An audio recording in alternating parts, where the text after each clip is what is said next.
تو آپ نے فرمایا جس کو اللہ نے 3 بیٹیاں دیں اور اس نے ان کی شادی کر دی تو جنت میں میرا ساتھی ہو جائے گا۔ تو ایک صحابی نے عرض کی یا رسول اللہ اگر 2 بیٹیاں ہوں؟ تو آپ نے کہا جو 2 بیٹیوں کی شادی کرے گا وہ بھی جنت میں میرا ساتھی ہوگا۔ ایک نے کہا یا رسول اللہ اگر 1 بیٹی ہو؟ اللہ اس کا بھلا کرے، کسی کی ہوتی ایک ہے، کہ یا رسول اللہ اگر 1 بیٹی ہوگا، جو 1 کی بھی شادی کرے گا وہ جنت میں میرا ساتھی ہوگا۔ ٹھیک، اب 10 بیٹوں کی شادی کرو تو جنت کا وعدہ کوئی نہیں، اور 1 بیٹی کی ڈولی اٹھا دو تو میرے نبی فرما رہے ہیں وہ جنت میں میرے ساتھ ایسے ہوگا، ایسے، کیوں 2 انگلیوں کو اشارہ کیا کہ میرے ساتھ ایسے ہوگا، اس کی کمزوری کی وجہ سے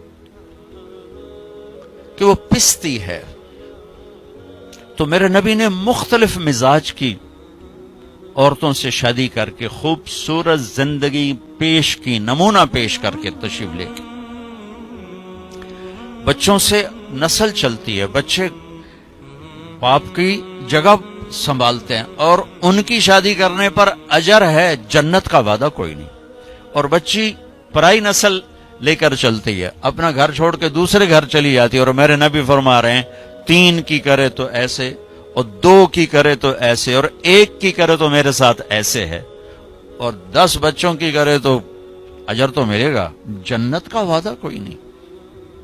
پھر آپ نے فرمایا جس نے اللہ کو 2، آپ کے نہ فرمایا جس کو اللہ نے 2 بہنیں دیں یا 2 بیٹیاں دیں، کبھی بیٹی ہوتی ہے بہن نہیں ہوتی، کبھی بہن ہوتی ہے بیٹی نہیں ہوتی، اور اس نے ان کی شادی کی اور ان کا حق ادا کیا تو وہ جنت اس پہ واجب ہو گئی، جنت اس پہ واجب ہو گئی۔ حق ادا کرنے کا کیا مطلب ہے؟ ہمارے پورے بر صغیر میں دنیا کا تو پتہ نہیں ہے، بہنوں کو کچھ نہیں دیا جاتا، صرف جہیز دیا جاتا ہے۔ پنجاب ہو، سندھ ہو، بلوچستان ہو، سرحد ہو، ہر جگہ بہن کو، بہت کم لوگ ہیں جو بہنوں کو باپ کی وراثت میں سے پورا حصہ دیتے ہیں، ورنہ بھائی کھا پی جاتے ہیں۔ ہمارے ہاں تو ذمہ دار جیلی انگوٹھے لگا کے زمین پہ قابض ہو کے بیٹھ جاتا، دینا ہی سوال ہی نہیں پیدا ہوتا۔ اور میرے رب نے جب قرآن اتارا تو بیٹی کی وراثت پہلے بیان کی، بیٹے کی وراثت بعد میں بیان کی۔ یہ عجیب بات ہے،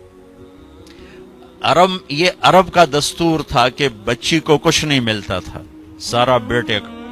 ہندی ثقافت میں بچی کے لیے کچھ نہیں، سب بیٹے کا ہے، بچی کے لیے جہیز ہے بس۔ میرا نبی جو دین لائے اور عرب کا جو ماحول تھا وہ یہ تھا سب کچھ بیٹے کا، تو قرآن یوں سوال اٹھاتا تو پھر بیٹی کو کیا ملنا چاہیے، یوں سوال اٹھاتا نا، تو اللہ کہتا بیٹی کو بیٹے کا آدھا ملنا چاہیے۔ لیکن اللہ نے جب قرآن اتارا تو ایسا خوبصورت انداز میں اتارا کہ اللہ نے یہ سوال اٹھایا کہ بیٹے کو کتنا ملنا چاہیے۔ بیٹے کو تو مل ہی رہا تھا پہلے، لیکن اب قرآن کی آیت میں پیش کرتا ہوں، قرآن نے یوں سوال اٹھایا کہ بیٹے کو کتنا دیا جائے گا، جیسے بیٹے کا حق ہے ہی کوئی نہیں، بیٹے کو کتنا ملے گا؟ تو اللہ نے کہا للذکر مثل حظ الانثیین، جتنا ہم نے 2 بیٹیوں کا حق رکھا ہے اتنا 1 بیٹے کو دے دیا جائے۔ حالانکہ ماحول کے مطابق ہونا چاہیے تھا جتنا ہم نے بیٹے کا حق رکھا اس کا آدھا بیٹی کو دے دیا جائے۔ میرے رب نے کہا جتنا 2 بیٹیوں کا ہم نے حق رکھا ہے وہ 1 بیٹے کو دے دیا جائے۔ پورے عرب کی تہذیب پر ہتھوڑا چلایا کہ جس پیٹ سے بچہ نکلا اسی سے تو بیٹی نکلی، جس چھاتی کا دودھ بیٹے نے پیا اسی کا تو بہن نے پیا ہے، اسی کا تو بیٹی نے پیا ہے، جس چھت کے نیچے بچہ پروان چڑھا اسی کے نیچے تو بچی پروان چڑھی، جس گود میں بیٹا پروان چڑھا اسی گود میں تو بیٹی کھیل کے پروان چڑھی، اور دوسرے گھر جا کر تم نے اس کا حق اڑا دیا۔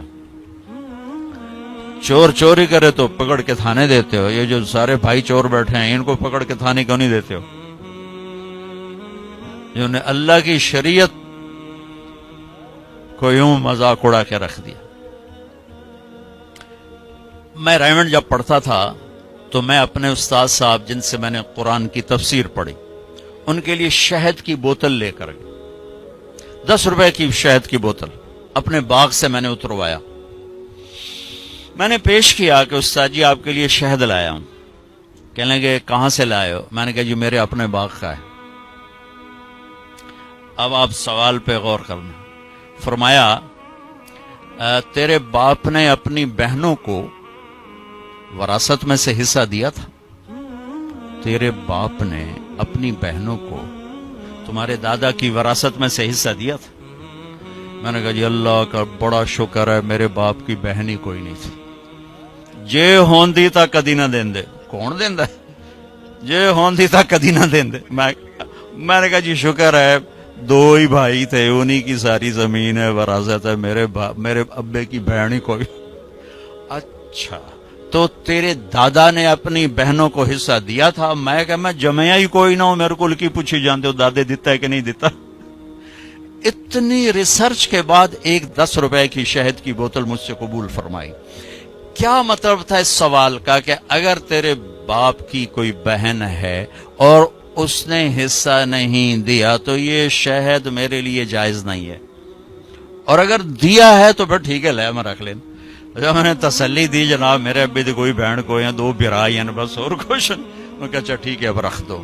اللہ نے اتنا حق رکھا کیونکہ کھا جاتے تھے, دیتے نہیں. اور آج بھی یہی دستور ہے کہ بیٹی کے لیے کوئی جہیز ہے, باقی کچھ بھی نہیں ہے. مجھے آپ کے شہروں کا نہیں پتا, میں اپنے دیہات کی بات کر رہا ہوں. ہمارے دیہاتوں میں نہیں دیا جاتا, یہ ظلم و ستم ہے. یہ